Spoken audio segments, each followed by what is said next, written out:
Okay, so we're almost done. So, ngayon naman, to further enhance our image, we will add what they call vignette. Ito yung yung dark areas around our image. So to do that, we just need to add image. There are many ways to do this, but this is how I do it.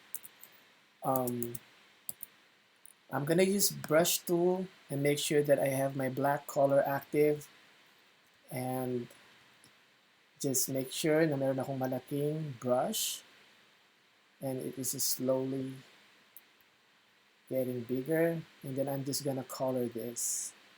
Well, my vignette should be on my top layer. Okay, so, and I'm gonna increase the opacity of my brush. I'm just gonna color this all black. You know, I can just fill the whole layer with color, but this is just how I want to do it.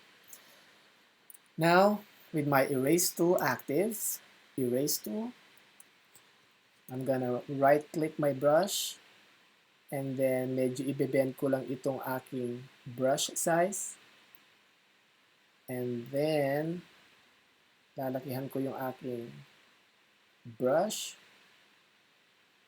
Wait, nasaan na siya? Wala ang aking brush. There.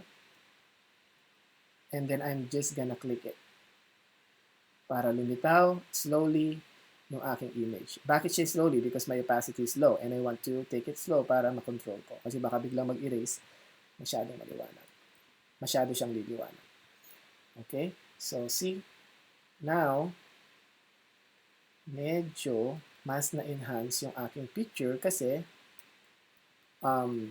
yung illusion of focus. So, mas nagfo-focus ngayon yung aking image kesa doon sa background because of the vignette effect.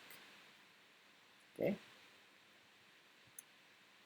See, nagkikreate ako ng artifacts there. Maybe that's because of the softness of my brush. But then that doesn't matter.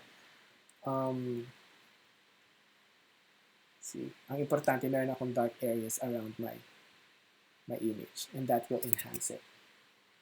Okay, so that's vignette. Then I can just rename it and type in vignette. There. And if it's too dark, you can lower the opacity, or that's up to you. Okay.